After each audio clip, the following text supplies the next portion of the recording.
biografi sedikit saja. Kalau ada salah,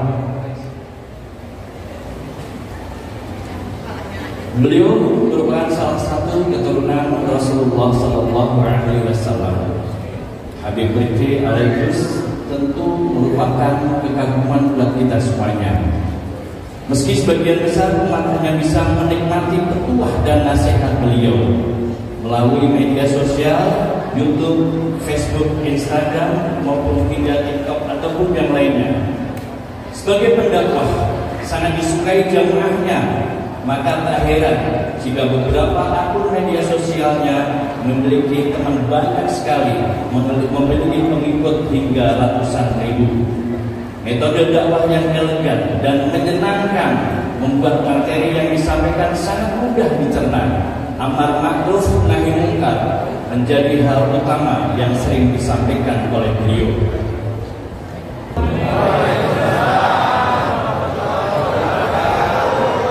Bersama kita muliakan, kita hormati para alim ulama, para kiai, para sesepuh, para tokoh masyarakat yang selalu kita harapkan doa serta keberkahannya. InsyaAllah mudah-mudahan Allah panjangkan umur, sehat afiat, memberkahkan kehidupan dunia wal akhirah. InsyaAllah mudah-mudahan kehadiran beliau di tempat ini benar-benar turun rahmah, taufik dan hidayah. Amin. Tak lupa salam penghormatan kepada seluruh jajaran pemerintah daerah, khususnya Bapak RT, Bapak RW, Bapak Lurah, atau yang mewakilinya sekaligus PKM Masjid Jami Al-Baitul Ma'mur. InsyaAllah mudah-mudahan Allah panjangkan umur, sehat afiat, memberkahkan hidup dunia wal akhirah, dan insyaAllah mudah-mudahan jabatan-jabatan yang hidupnya ini menambah amal ibadah di sisi Allah. Amin. Bil khusus hadirin wal hadirat, mu'minin mu'minat, fahamdan li rabbil hassana bi Muhammadin wa 'alladana min dhulmati jahli wal dayyaji ila nur al-islam wa 'ilmin wa hikmatin wa imanin wa yumnin wa khairil awamiri. Alhamdulillah, alhamdulillah ala ni'matil islam wal iman wa kafa biha min ni'mah. Alhamdulillahilladzi hadana bi amrihi al-mukhtar man da'ana ilayhi bi idni wa qad nadana labbaika ya man dallana wahdana. Salla alayka Allah barikuka alladhi bika ya mushaffa'u khassana wa habana ma'alika kabahari ma'adili sirrika al-asma fahum sufurun najatihi mana labbaik ya Rasulullah, labbaik ya Nurullah, labbaik ya Habibullah. Pertama-tama di bahan puji serta syukur kita panjatkan kehadirat Allah Subhanahu wa taala yang Maha Agung, yang Maha Luhur, yang Maha Bijaksana, yang alhamdulillah di pagi yang penuh dalam keberkahan, di pagi yang penuh kemuliaan, tidak ada sesuatu hamba yang paling mulia kecuali mereka yang mengisi waktunya dalam kemuliaan. Tidak akan seseorang berkumpul di dalam majlis yang mulia kecuali Allah menginginkan kemuliaan tersebut tertempel oleh setiap hamba yang diinginkan kemuliaan yang dihadapkan. Dan tidak akan seseorang berkumpul di majlis yang terhormat kecuali Allah menempelkan satu penghormatan agar satu sama lainnya saling menghormati. Maka kita syukur kepada Allah dari mulai jam 3 pagi yang saya kenal, dan ini selalu rutin di setiap bulannya. Saya harus yakin tempat ini dan seluruh sekitarnya Allah pasti jauhkan bala dan bencana. Dan ini janjinya Nabi Muhammad SAW.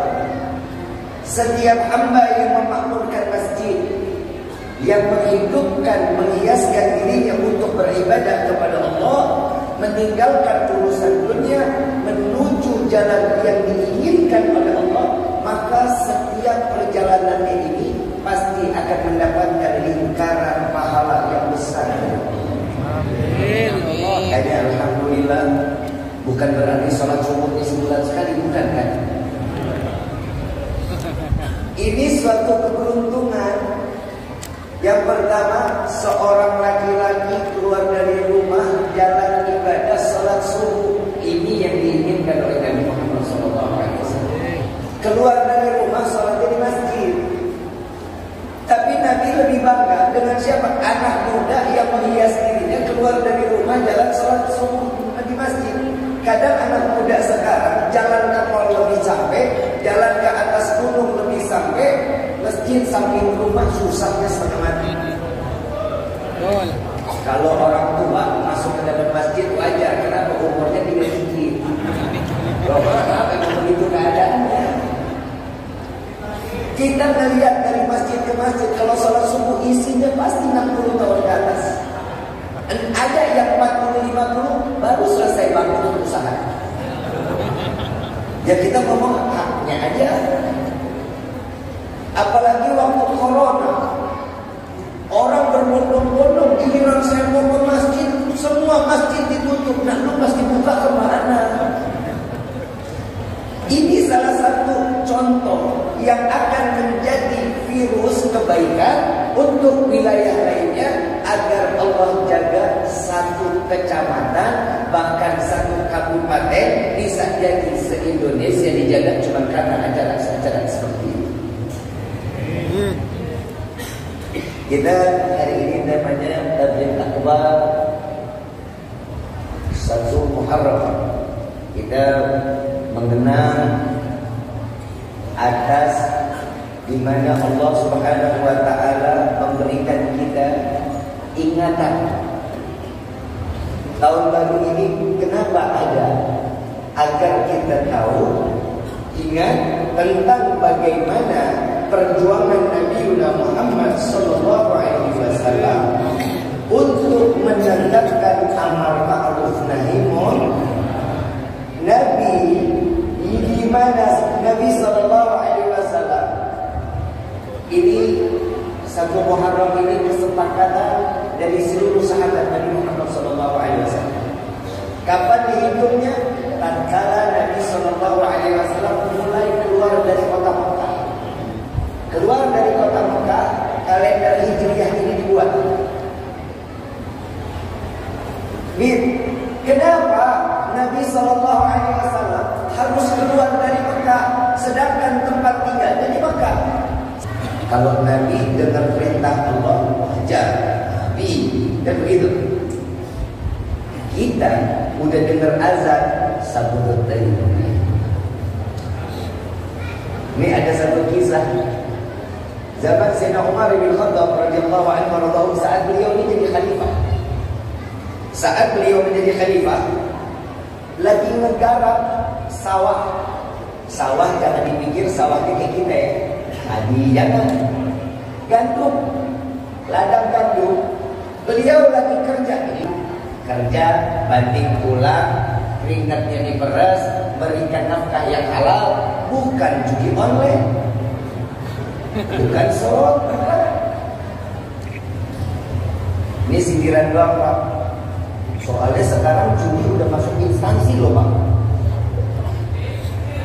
Ini instansi-instansi tinggi, lembaga-lembaga yang luar biasa, di dalamnya pada main judi online. Katanya Pak, ini yang megang sound mana orangnya? Saya lagi bingung, saya ngobrol di masjid bukan di goa, rasanya. Ini nggak melihat saya pegang mic di ujung sini. Ini kalau saya deketin gudeg gitu semuanya. Ibu bapak yang dirahmati oleh Allah, kenapa Nabi Sallallahu Alaihi Wasallam meninggalkan itu semua? Karena beliau teringat, ya Allah, saya belum sholat asar. Beliau tidak akan pernah jalanin sesuatu kecuali semuanya serba berjamaah. Hanya telat beberapa waktu. Beliau tinggal pekerjaannya, begitu menuju masjid, ternyata yang di masjid bubar. Nangis Sayyidina Umar bin Khattab. Setelah dia sholat asar, sholat taubat, minta ampun kepada Allah, sekota Madinah dipanggil semua. Di sini. Dia bersaksi, wahai ya ayuhan nas, wahai sekalian manusia, saya Umar ibn Khattab yang disaksikan oleh Allah Rabbul Alamin, saya wakafkan tanah saya 2 hektar atas kelalaian saya untuk ibadah kepada Allah. 2 hektar Pak, wakaf. Woi, ketinggalan sholat berjamaah sekali, wakaf 2 hektar. Ini kita udah ketinggalan berjamaah berjam-jam, hatta 2000 nggak mau keluar sedekah. Ini saya ngomongin saya, orang sini mau baik-baik. Nggak jauh beda sebenarnya. Identik dengan Muharram ini adalah hijrah. Al-Imam Ghazali radhiyallahu anhu radhahu, beliau mengatakan hijrah itu dari suatu keburukan menuju jalan kebaikan. Ini hijrah. Bukan berarti dari yang jadi orang baik terus jadi yang buruk. Ini musibah. Bukan hijrah namanya.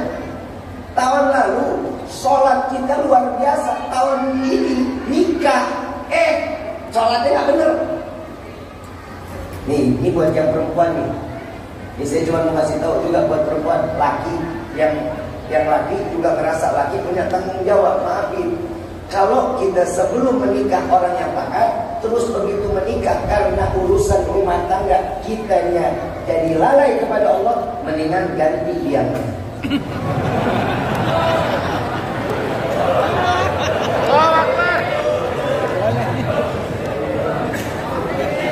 Alhamdulillah di sono nggak ada ibu-ibunya kekunci. Di sini apa di sono? Saya kalau tablik akbar malam saya nggak berani nih ngomong begini. Soalnya kalau saya lewat tuh pasti nembus perempuan tuh. Tuh kalau nembus perempuan kadang Pak demi Allah ini baju biru nih Pak nih. Mak kalau lagi diajak ngomong Pak dikasih ilmu dikit Pak, dia sakit hati. Gua Allah Pak dicubit di depan orang. Tapi di sini insya Allah istri-istri soleh. Kalau tidak jadi dari surganya Allah, tapi bohong. Ibu bapak yang dirahmati oleh Allah, Nabi meninggalkan kota Mekah. Kenapa? Yang pertama, Nabi dikucilin. Nabi tidak diberikan ruang. Nabi ingin dibunuh. Ini Nabi dulu, Nabi aja difitnah. Nabi Nabi difitnah. Jadi gimana kita? Kita difitnah dikit lingkungan. Enggak, Nabi enggak. Slow but sure. Santai Nabi difitnah. Ya nabinya manusia difitnah wajar karena menuntut seseorang agar tahu kalau Nabi itu seorang manusia.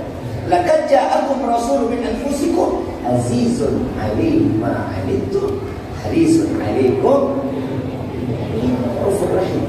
Ini Allah yang punya bilang. Tapi Nabi beda sama kita. Nabi manusia benar, kita manusia. Kalau Nabi punya waktu 24 jam, kita punya waktu berapa sehari semalam? Oh sama ya? Sama 24 jam ya? Tapi pasti isi 24 jamnya beda. 23 jam ulama melabelkan Nabi 23 jam itu orangnya ibadah. 23 jam Nabi ibadah, 1 jam Nabi bagi-bagi. Sedekah, tidur sejenak, makan, silaturahmi, ngobrol. Dan seluruh ulama sepakat bahwa 1 jam tersebut masih dihitung ibadah. Berarti Nabi 24 jam ibadah kepada Allah. Kalau kita 23 jam kita maksiat sama Allah, 1 jam ini kita lalai sama Allah. Lebih kita sholat bagaimana? Udah dah. Kalau kita bilang mas sholat juga kadang kita khusyuk, kadang kagak. Banyakan kagaknya daripada khusyuknya. Bedanya kita sama Nabi SAW diumpamakan ada satu orang hamba. Nah ini enak nih begini. Yang namanya seorang hamba, tahu gak definisi seorang hamba? Menjalankan perintah Allah, menjauhkan larangan. Nah saya mau tanya nih sebelum saya lanjutin, kita ini hamba Allah atau bukan? Atas siapa? Atas siapa? Kan kita pede. Kita ini manusia yang kepedean. Ini hari kadang jadi baik, Nabi Musa kalah baik sama kita. Keluar dari masjid kesandung dikit, dia munah dong. Ada aja yang diomongin. Tapi saat dimana Nabi SAW seorang manusia yang paling pandai dan dikatakan seorang hamba di dalam Al-Quran surat Al-Isra ayat pertama, Subhanalladzi asra bi abdi. Maha suci Allah yang memperjalankan seorang hamba. Siapa hamba tersebut? Nabi Muhammad. Nabi diabadiin di dalam Quran hamba, karena sholatnya Nabi seandainya dari zaman Nabi Adam sampai akhir zaman semua sholat serentak khusyuk 2 rakaat atau 4 rakaat khusyuk semuanya, masih kalah dengan 1 rakaat kehusyukannya Nabi Muhammad SAW. Beda sama kita. Padahal udah ikrar di dalam sholat, inna sholati wa nusuki wa mahyaya wa mamati lillahi rabbil. Bohong.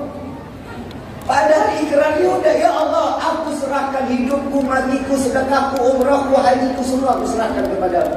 Baru Al-Fatihah, kunci motor ingat, sendal di mana ingat. Ini ternyata bukan di zaman kita doang, di zaman dulu udah ada. Yang berpikiran begitu ada di zaman Sayyidina Ali karramallahu wajhah sebagai khalifah saat itu. Ada satu sahabat datang kepada Sayyidina Ali. Wahai Sayyidina Ali, wahai Khalifatul Rasulullah, saya punya dirham hilang, lupa naruhnya di mana. Sayyidina Ali jawabnya gampang, ambil wudu. Hubungannya apa? Ambil wudu sama dirham hilang? Udah cepetan wudu. Begitu ambil wudu, dia udah wudu, mau ngapain lagi? Sholat 2 rakaat. Minta tanya sama Allah, jangan tanya sama saya nanti. Begitu baru Allahu Akbar, ingat itu dirham ada di bawah bantal. Itu jadi dari zaman dulu udah ada. Kalau kita mah ya recehan. Apa yang bikin itu semua? Karena Allah yang menitipkan iman kepada kita, kita tidak memanfaatkan keimanan tersebut. Kalau Nabi Muhammad, Nabi Ibrahim dan para Rasul yang lain, mereka adalah seorang hamba yang imannya tanpa keraguan. Kalau kita iman penuh dengan pertanyaan. Betul apa enggak? Kenapa sih harus ada sholat? Kenapa sih harus ada bayar zakat? Yang capek kan saya, yang kerja saya, dapat gaji saya. Begitu setiap tahun 2,5% kan gede. Betul. Zakat aja sekarang udah mulai diakalin. Zakat diakalin. Inna lillahi wa inna ilaihi. Ini ada satu kasus, mudah-mudahan di masjid sini nggak ada. Ada satu orang tetangga seandainya, saya nggak ngomong sini deh, saya ngomong Sahil aja nih. Sahil punya utang sama saya.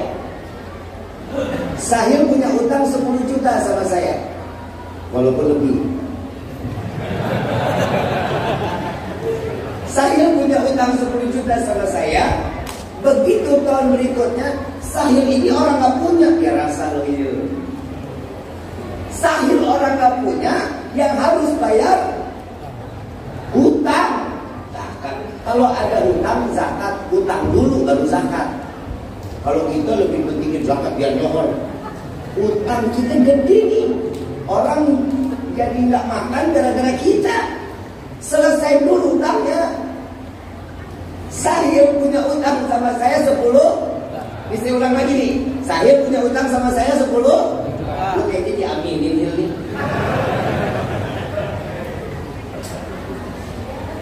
Alhamdulillah karena Rifki banyak duit. Amin gitulah, giliran buat kita amin susah amat. Amin gitu. Males banget. Mudah-mudahan yang aminin Allah rezekinya dibalikin yang gede.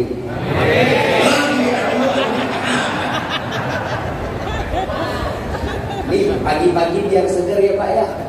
Soalnya begitu masuk saya tadi udah begini, udah mulai bentuknya sudah. Saya punya utang sama saya. Lihat, kalau orang punya utang sama orang lain, ingat itu manusia. Kita punya utang sama orang, pura-pura lupa. Ditagih, galakan kita. bayar sedikit, minta lebih, minta dulu. Jadi kita nih. Saat Sahil ini punya utang sama saya 10 juta, Ustaz Sahil punya utang, saya yang punya utang, salah dong. Saya yang punya utang, kaya punya utang, kasih zakat. Sini. Oh enggak, betul lu ya dulu. Ada. Sahil punya utang sama saya bayar zakat. Saya total zakat saya 10 juta. Saya kasih ke Ustaz Sahil, gua keluarin zakat buat lu. Keluarganya gak punya rumah, kontrak, emang. Lah emang kau bilang apa? Doain biar semua teman-teman Allah punya rumah sendiri. Sertifikatnya sendiri. Jangan sertifikat orang diakui, rumah orang diakui, jangan yang bahaya. Saat saya bayar zakat ke Sahil, ini metode sekarang nih Pak. Maaf, ini terjadi di negeri kita sekarang terjadi. Saya bayar zakat ke Ustaz Sahil, begitu nyampe, karena punya utang. Balik ke duit. Nih, sekarang modelnya begini. Zakat diakalin.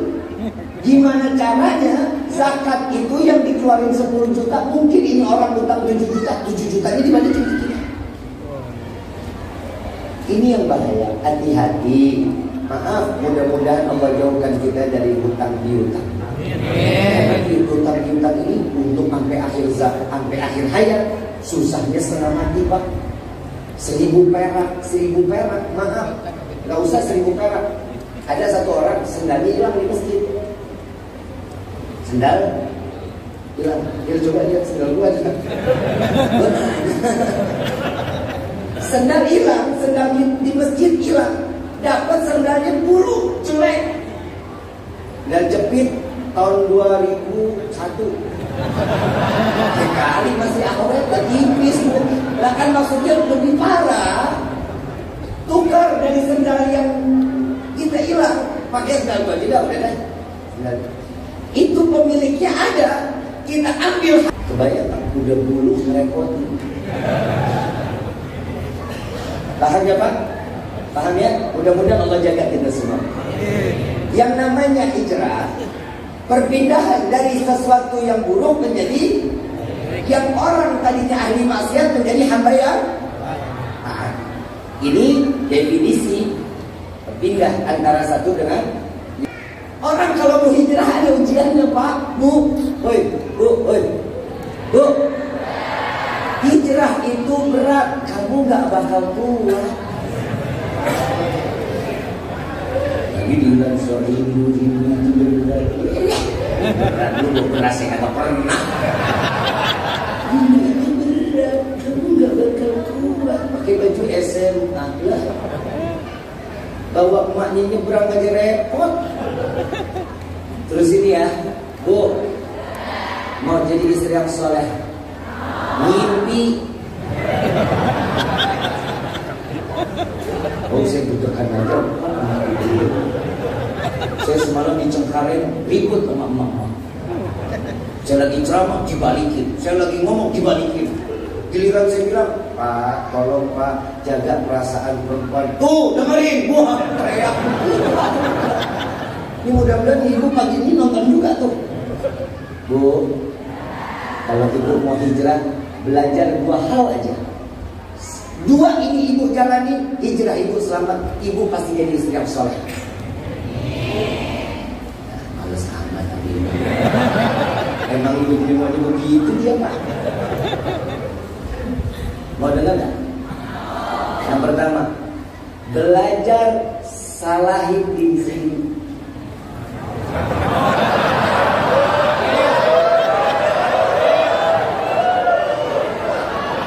Gak boleh komentar ya. Harus terima nasihat. Ad-dinun nasihat. Yang namanya agama itu nasihat. Kalau sakit hati berarti ada luka di dalam hatinya. Biar itu yang sembuhin. Yang kedua, Yang pertama tadi apa? Belajar menyalahi. Yang kedua, belajar meminta maaf lebih dulu dibanding orang lain yang minta maaf. Berat ya. Nabi turun Isra Mi'raj 3 hari nggak makan. Yang dipikirin siapa? Umat Siti Fatimah datang, ya Rasulullah, kenapa engkau nggak makan? Kenapa engkau pucat? Kenapa nggak keluar kamar? Apa yang terjadi ya Rasulullah? Apa jawaban Rasulullah? Ya Fatimah, saat aku Isra wal Mi'raj, aku ditunjukkan tentang surga dan neraka. Yang aku lihat di dalam neraka paling banyak adalah Nabi. Nabi yang ngomong, kita mah cuma nyampein sakit hati. Tapi urusan lo Nabi bukan. Nabi yang kasih tahu, ngingetin. Kenapa? Bahwa kita yang namanya laki-laki itu sayang bukan main sama perempuan.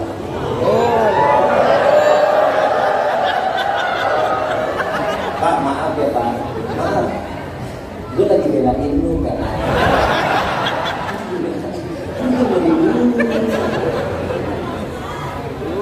Bu, ada yang DM, Habib, suami saya tukang mabuk. Habib, suami saya tukang maksiat. Habib, suami saya tukang main judi.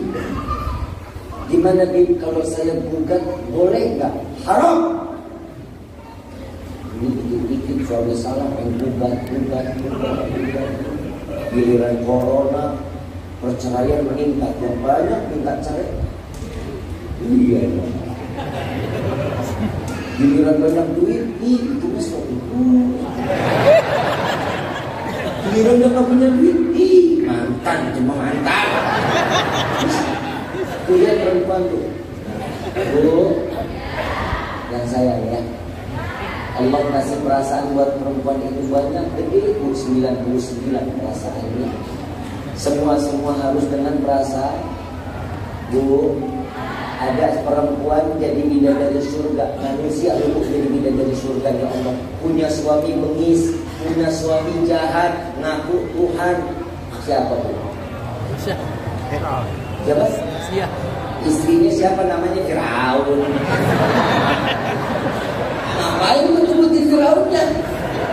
Istrinya siapa namanya? Asia. Tuhan, kapan lagi Pak kita punya istri model Siti Asia? Kitanya ahli maksiat, Siti Asianya taat. Gak bakal mungkin kan hidup kita begitu. Istri kita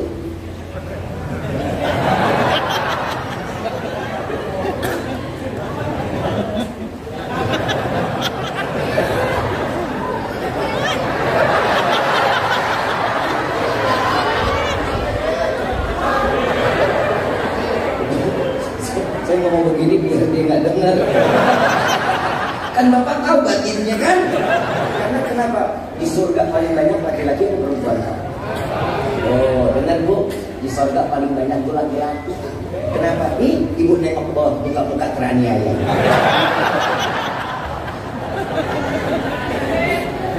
Siti Asia punya suami siapa namanya? Firaun. Saya mau tanya di sini, ibu punya suami ada yang model Firaun? Kenapa nggak sabar ngadepin suami modelnya bapak yang udah baik? Kenapa nggak pernah mau taat apa yang dikatakan oleh seorang suami walaupun hanya kasih nafkah 50.000 satu hari?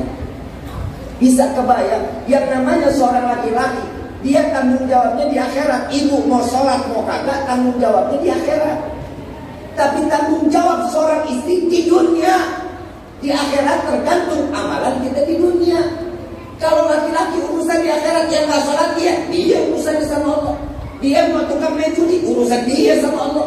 Dia nggak mau sholat Jumat 40 tahun lagi, urusan dia sama Allah.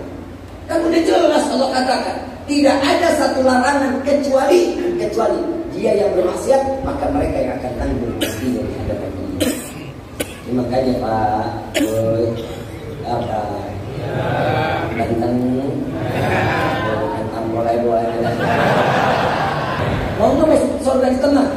Kan ngarep lu. Kebayang Pak, yang di belakang kelihatan nggak Rifki Pak? Di belakang. Kelihatan ya? Lihat, Ibu. Dekat apa jauh? Kebayang nggak? Di surga akhirat berapa miliar orang yang dikumpulin? Nabi Muhammadnya satu. Kita ngarep syafaat. Terus mau teriak-teriakan, ya Rasulullah, orangnya ada di Bekasi. Ujungnya tuh Bekasi. Contoh yang di sini kan tahu yang bisa bikin benar itu apa? Perbanyaknya kita sholawat kepada Nabi, ibadah kita dijalani, itu yang akan membuat Nabi SAW menengok kepada kita sehingga kita pantas pinggirin, minggir, suruh itu orang ke sini dengar Nabi Muhammad SAW. Ayo udah rubah dah. Kita udah dari dulu begini-begini baik, benar. Sholat begitu-gitu aja, mau ditambahin nggak boleh, dikurangin apalagi kecuali kosong, betul kan? Ya udah, kita kalau udah buat sholat belum, ngaji males, baca Quran Ramadan juga cuma 3 hari, lebihnya tuntutan banyakan daripada ini.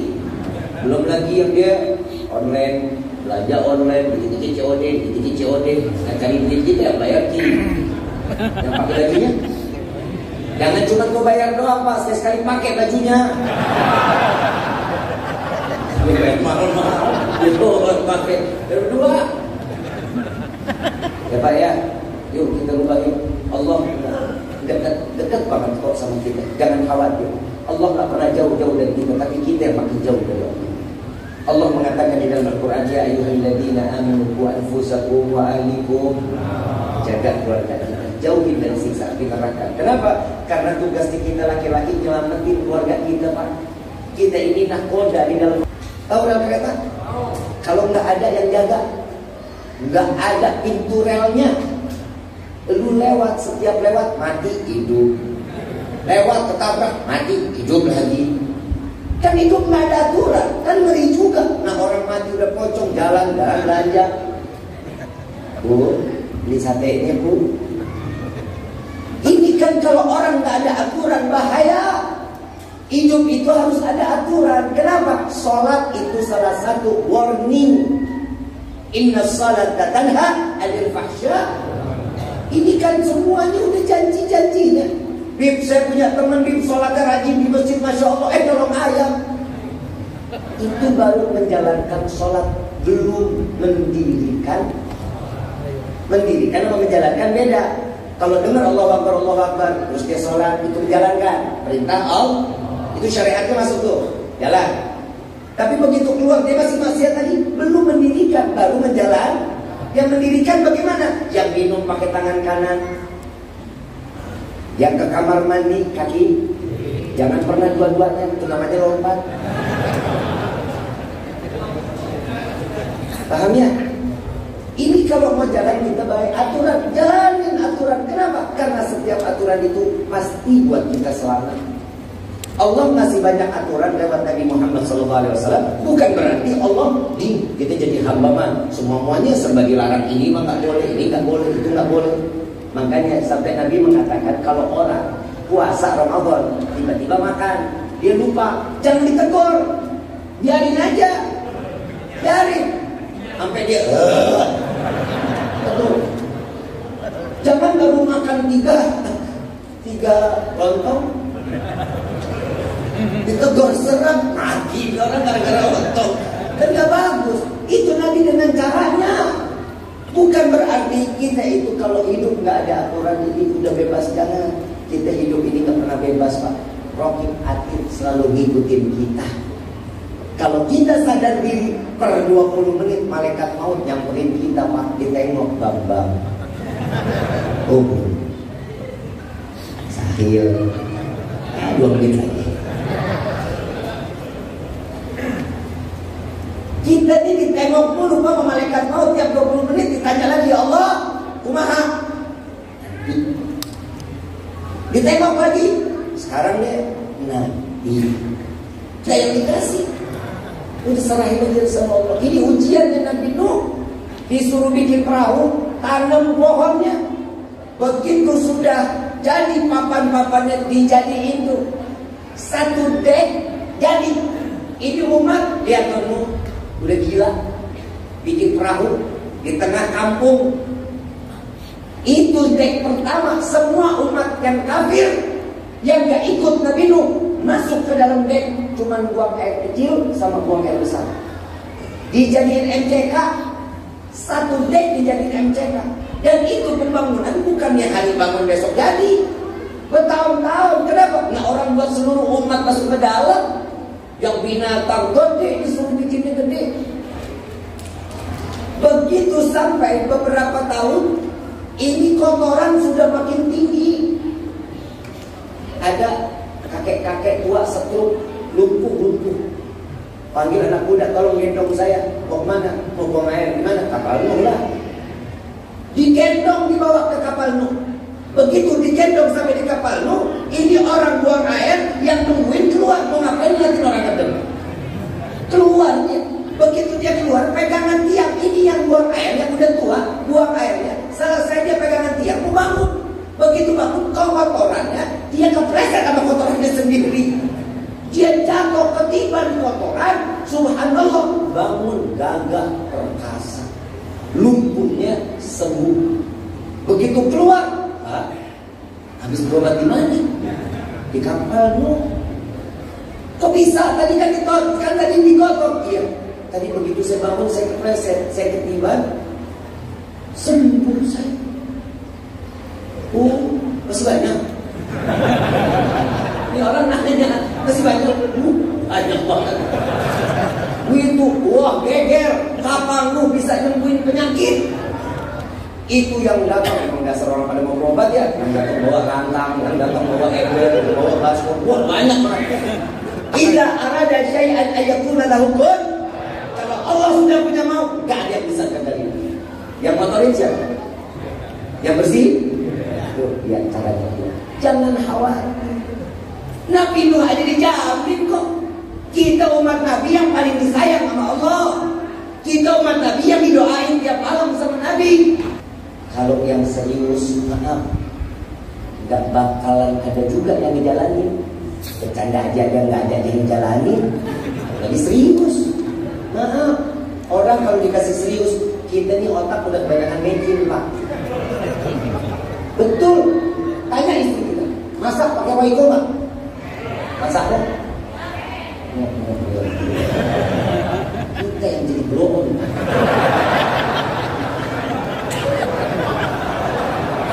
Rasanya perempuan udah diam aja, salah lagi. Kapan lagi Pak gue wakilin lu? Kan senang. Tapi ya, insya Allah mudah-mudahan di sini bapak istrinya solehah ya Pak ya. Yang baru.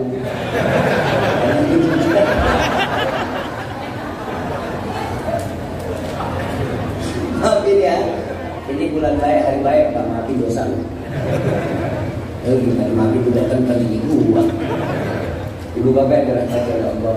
Setiap yang namanya seseorang, kalau dikasih satu hiburan, insya Allah dia ingat atas ilmu tersebut.